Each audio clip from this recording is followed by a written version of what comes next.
they have a lot of freedom snipers, which are going to be kind of difficult to deal with. Kind of, I guess. Kind of.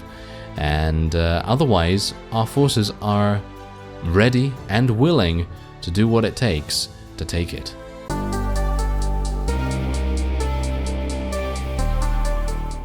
Hello Reformers and welcome back to Freeman. Now when we left off, we were attempting to take out as many bandits as possible, attempting to level up our forces and to get prepared for the next siege. Now it's kind of amusing that I'm kind of doing this because as you may see in the distance over here, Babin and Horbakiv, they've really not been given the best defense at all actually.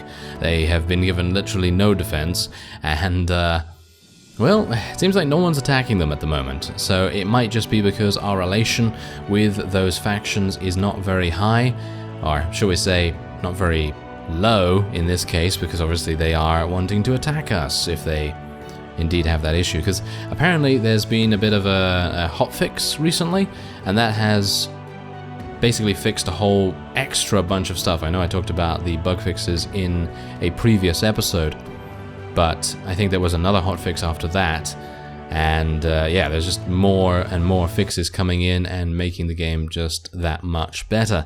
And the next thing that's coming in the next big update is town management and optimization. And I know the word optimization, that doesn't sound very exciting, does it? But for those of us with slightly older computers, maybe slightly lower spec computers here and there, those changes and indeed improvements are going to make a massive difference. So hopefully we'll see those coming relatively soon. I have no idea when, but hopefully soon. And we are now going to be placing our forces in good places, hopefully. Okay, so let's actually get those guys over here because they are my mercenary marksmen basically, and they're hopefully going to act like a very, very nice sort of like an Overwatch sort of thing going on there. And let's put those guys into the trees there. All right, so now bear in mind this is kind of in a dark area kind of sort of thing, and hopefully we'll be able to use my ACOG scope. And if I'm not able to use that, then I'm gonna just switch over to my SMG and I'm gonna be a little bit sneaky. I'd like to be able to do a siege pretty soon, so hopefully, maybe you know what, maybe even in this episode. Who knows? I'm actually unsure whether that's going to happen. It really depends on whether we're able to get together a suitable enough band of units to attempt it. And maybe I'll be able to even level up at some point as well. I think it would be kind of nice if I could level up and just gain a couple more points in leadership so that I'm actually able to field a bigger army. And I know I said way back, I think it was in the Season 4 preview series, that having a big army, you gotta have the money to be able to support it. And I think we actually do. I think we do have the money to support it now. So maybe that would be an idea. Wow, the ARF Night Ops units are absolute beasts, as you can see there, just absolutely murdering everything in sight. Let's try and see if I can do a little bit of damage here. Oh, this is just like a laser pointer, isn't it? It really is. Look at that. Crazy. There's actually a couple of people over there as well, but I think that might be a bit too far for me to actually get any kills. Oh, there's a hit, and don't think I'm going to get another one. I think he went prone or something like that. Anyone over there shooting at me? Doesn't seem like it. Alright, so let's actually move my forces. You know what? I really don't want to move my forces because they are in a really, really good position right now. I guess I'll just move them a little bit closer, I guess. And then we'll just, make sure that they don't get flanked or anything like that. So I'm going to move over to the side here. I mean, bear in mind that I've only killed like 4 of them. And I think there are, well, I know there are 20 more enemies remaining. So let's be a bit careful here. I really don't want to get our guys flanked. And if we can help our forces, I think I'm actually just going to take these guys over in this direction. We might need some assistance over there. Yeah, as you can see, there's bullets whizzing back and forth between the two groups, and I actually thought that I saw another. Aha! Hello there. Yes, these fellows. I'm going to switch to my SMG here just so that I can spray and pray if I need to. and we're gonna maybe see if I can sneak up on them a little bit. This is gonna be some pretty damaging moves if I can actually make it work.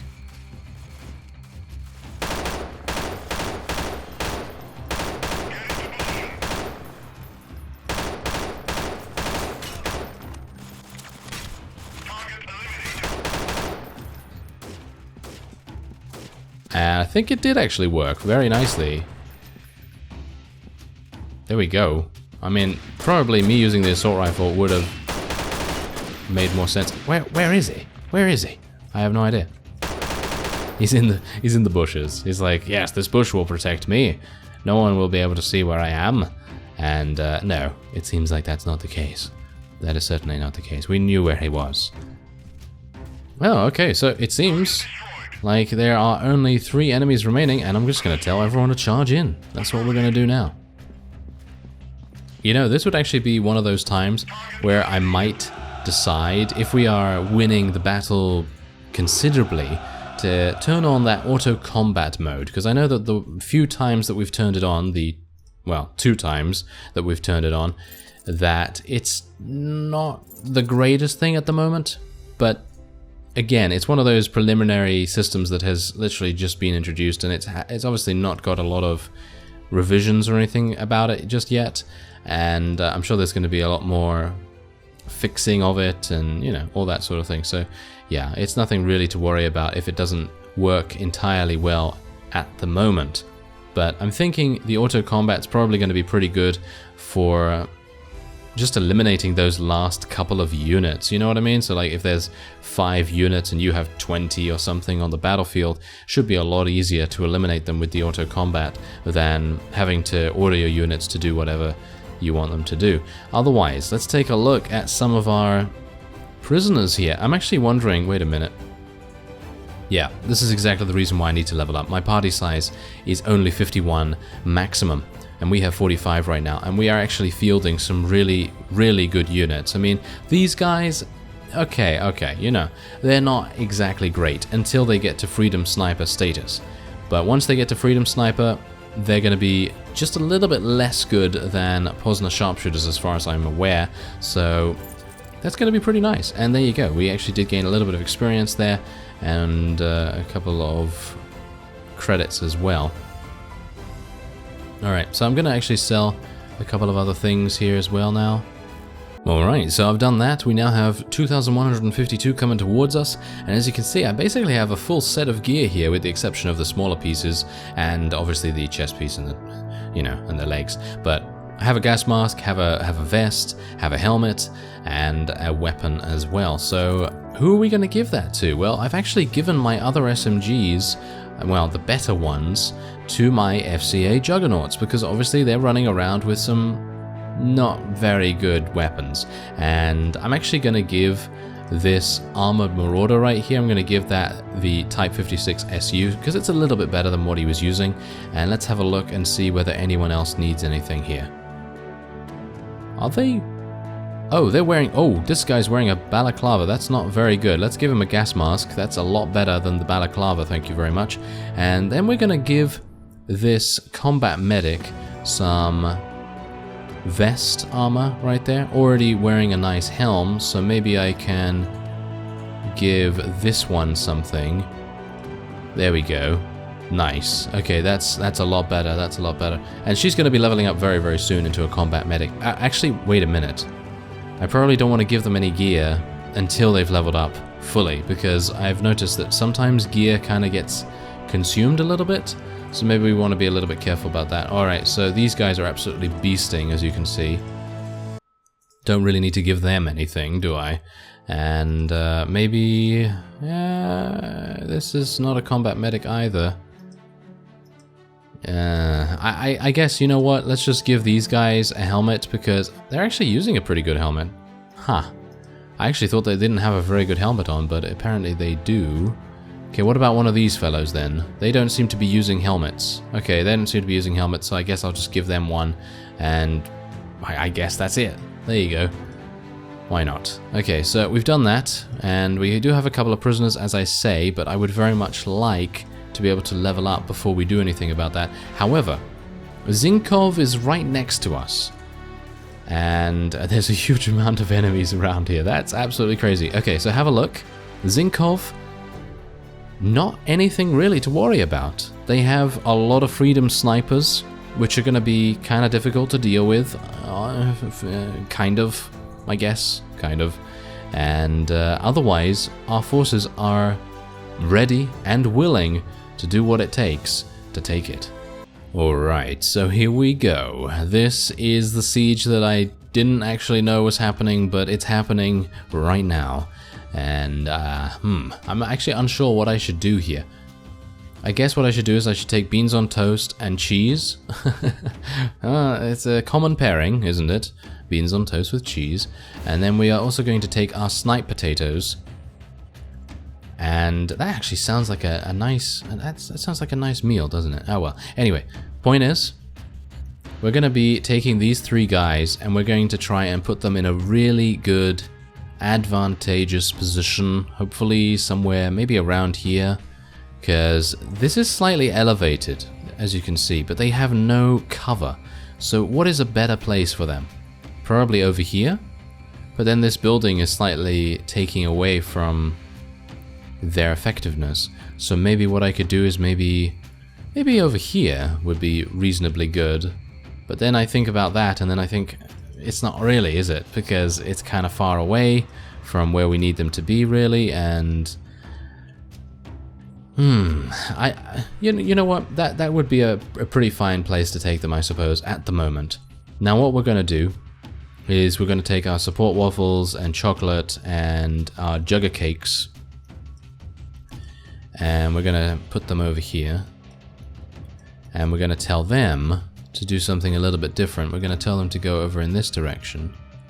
And now, yeah, I know what you're thinking, you know, this is kind of just the same thing that I've done with these guys, but yes, that may seem to be the case, but we are going to want to take these guys into the perimeter here if we are able to eliminate most of the enemy troops. But bear in mind that this is a very, very difficult thing to do, because most of the time we're probably going to be fighting completely outnumbered, and so it's probably going to be one of those things where we just have to be extremely difficult to take out and to dislodge from where we need to be. So let's try and deploy these guys. I know we have another space for another squad, but I'm going to leave the additional squads for now, and we're going to activate, oh yes, night vision mode. And yeah, I'm actually going to need to do something real quick here as well, because I actually did neglect to do something a little bit important, and that is, of course, to add a couple of things that I may or may not need, first aid kits,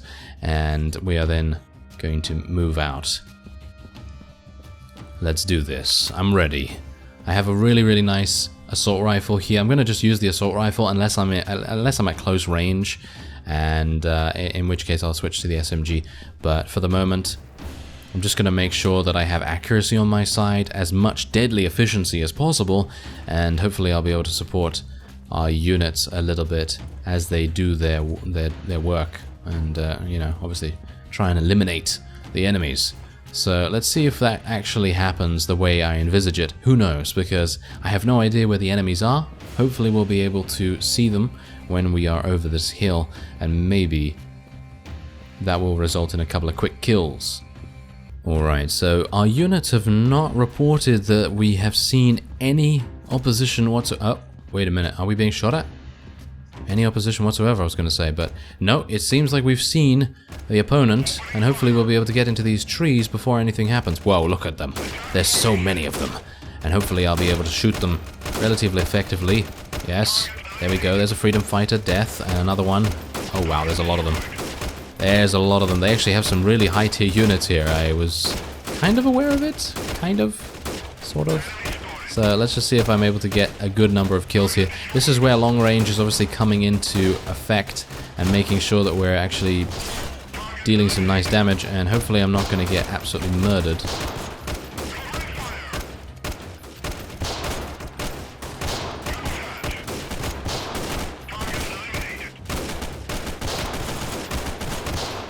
There we go. There we go. There's level 17 for us. That's nice. Okay, so what we're going to need to do... Oh, look, these guys are actually getting kills.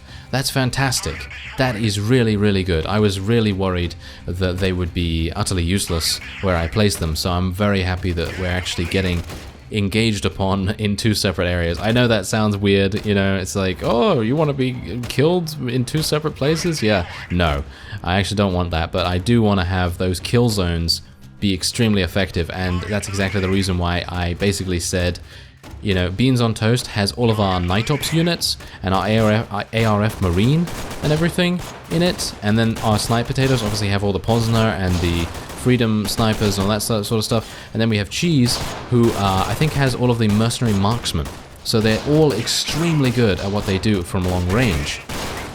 And that's exactly the reason why I sent those troops over there, because they're just going to absolutely murder anything that tries to get close. And I took our other units over here because support waffles are generally going to be pretty good at laying down supportive whatevers, so in other words supportive fire or smoke grenades, or in general just grenades, because I think we do have a couple of grenadiers in the support waffle group. And otherwise we obviously have juggernauts, which are just going to soak a lot of damage, hopefully as much damage as they can. And otherwise, is that someone over there? Is that someone over there? Is it? No, I think that guy's dead. I think that guy's dead. Yeah, I think so. But I seem to see that they're still shooting. They are! How dare you? Take that. Okay, anyone else? There is actually someone else in the bushes over there, I'm pretty sure. But it doesn't seem like I'm able to hit him at the moment. No, it doesn't seem like it. Interesting. I mean, I don't want to get flanked. That's a thing that we definitely do not want to happen. There is actually someone over there. Yeah, look, there's a whole bunch of them. Oh, hello. I'm going to get out my machete, because it's apparently dark and you can't see me. Haha, that's hilarious. Okay, let's do it. Hello. No, don't get killed. Don't get killed yet. Yep, there we go. Now you can... Oh, now you can go flying away. Yes, exactly. Wow, this is fantastic. This is really, really cool. As you can see, this is what it looks like without the night vision. And then this is what it looks like with night vision, obviously. And, yeah, I'm not surprised... Oh! Ah, he can see me. He knows. He knows. I took a lot of damage. Took a lot of damage from that. Wow, that was pretty scary, actually. I thought I might die there, but... That's the price you pay for being Jason, or attempting to be Jason. That's exactly the reason why no one else does that. It's just like, no, you know what? I'll just leave it to Jason. You know, he can go around and take all those counselors. Counselors. That's what I meant. Counselors out, and we'll just leave him to it. That's basically what it is. Definitely a cautionary tale. And there's a grenade going off. Thanks to our grenadiers, of course. Okay, so it seems like we might be in for a pretty easy victory here. And I guess if any of you are playing along with me, or playing the game at the same time at the very least, then I'd highly recommend trying to take one of these civilian towns. Because their units, while they can be deadly, as you can see there, they may not have exactly what they need to counter my current army. So as long as you make sure you got some long-range units, I think you should be fine. So let's see what I should do here. Should I start to move forward? That might be an idea. Or shall we just stay up here? Maybe just staying up here would be the best idea, because we're not really suffering any kind of casualties right now. We literally have suffered maybe one casualty, and that's it. So I think we can probably leave it as it is. I'm gonna do a little bit of scouting around myself and maybe try and get a little bit more experience. Even though I have already leveled up, I could always use more experience. So let's try and see if I can do something about that. Maybe I can just go on the top of this hill here and get a little bit of a vantage point. As you can see, most of my forces are just absolutely decimating the population.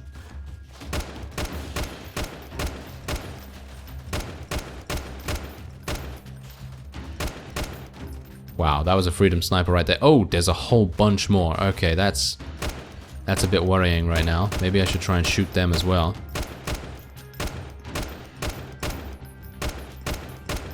I was trying to shoot them through the trees there. I'm not entirely sure whether the bullets go through the trees right now, but I think they do. Should have the same kind of collision as the bushes, I guess. So yeah, maybe that's how it is. Whoa, yeah, there we go. Could you just die? Thank you very much. Wow, that was hilarious. Okay, so maybe I can just take out this guy as well. Well, definitely in this kind of situation, I would say that the assault rifle is probably winning in terms of its usability. But obviously that is the case in most aspects of this game, because, you know, if you're playing a short range build, which I'd highly recommend trying out at the very least because it's extremely fun, but if you are playing a short range build and you only have short range weapons, then it's going to be extremely difficult to do this kind of thing. I mean, I've shown before that I've been able to do it. You know, I've been able to do it with an SMG, and only with an SMG, to be able to take a town without the aid of an assault rifle or anything like that. So it is doable, but it's going to be a lot more difficult. I mean, you can see here how easily I'm able to pick these guys off, especially when I have night vision. I have a huge amount of camouflage, and there's a whole bunch of enemies coming in from over there. But bear in mind that we have an amazing assortment of night ops units that are really easily able to do so much damage. They really are. And it is making all the difference.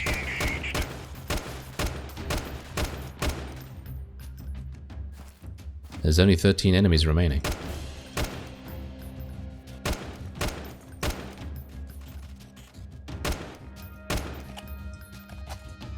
And my assault rifle proficiency has now skyrocketed. Oh yes, it's now at 60. And it seems the proficiency makes a huge difference, by the way, in your accuracy, because I know in games like Mount and Blade, for example, the proficiency does make a difference, but it feels as though if you're, unless you're at 300 proficiency in that game, you're not really getting the full benefit of your weapon. And anytime you're at 60, for example, proficiency, you're just not very useful at all. But anywhere in between, it doesn't feel like you get that much better. But it seems like in Freeman, that is a little bit more impactful. So the proficiency seems to make more of a difference to your usability and viability in combat. And I'm not saying that as a way to knock Mount and Blade, but I'm just saying that in general, the proficiency tends to make more difference as you gain it. So for example, when you're at 0, it's, you know, it's kind of bad when you're in Freeman. You know, you're gonna have pretty bad accuracy. But when you get to 20 proficiency, it's actually a lot better, and then it just keeps getting better and better and better. Whereas in Mount and Blade, you gain 100 proficiency, and yeah, okay, then it's going to start showing you to be having a lot better accuracy and things like that. Okay, so it seems like I'm actually going to have to tell my units to, you know, just go in now, because there are only 6 more enemies, and I'm actually unsure where they are. So if I can find them, then that will be that, and we'll be able to continue onward. I don't know where they are, though, obviously. We've been so efficient in this particular siege that we still have 3 minutes remaining on the reveal, on the enemy reveal. So that says a huge amount, in my opinion, about how utterly devastated the population here was. And they seem to be over there. I hope my units are shooting at them. It seems like they might be inside the building, perhaps, over there. Yeah, I'm not entirely sure about that. Let's actually just see whether I can move my units a little bit over there and see what they can do about that guy. I hope that one of them doesn't get shot. That would not be too good. No, there we go. Killed one. Killed another one. That's good. It seems like they're all hiding over there, or at least one contingent was. But I don't see anyone else around here. There's another one. Take him out! Take him out! Okay, so yeah, hopefully that's gonna be the end. And I'm in the sort of later part of the town here. And I'm just going to move these a little bit around here. And up, there we go. That's it. That is it. Fantastic. Look at that. Enemy casualties, 136. We lost 1. We literally just lost 1. And I don't even know whether it was a death or whether it was just being knocked unconscious or something but like that. Anyway, I was able to get 32 kills. And now have a look at the loot. AK-74M. Nice. Flak vest, very nice. An FCA army helmet, that's great. More SMGs. All of this stuff can be sold for such a huge amount of money that I am very, very pleased to see that. Okay, and there's actually a money bundle there. Not that much money, but that's okay, because the loot more than makes up for it. As well as the prisoners. Look at all the prisoners. Crazy. Let's imprison all of those. There we go. Alright, so fantastic. Zinkov has now been taken. Actually wondering whether the faction is going to be eliminated now, because this is the last, well, fief, I guess, the last base that the... I don't even know which faction this is called, actually. The Chernivkan Front Rebellion. So they're basically done now. They're done. So they can't really do anything here. And they have a bunch of generals. I haven't seen their generals at all. I have no idea where they are, but maybe we'll start seeing them. Anyway, I thank you very much for watching, and I will see you next time.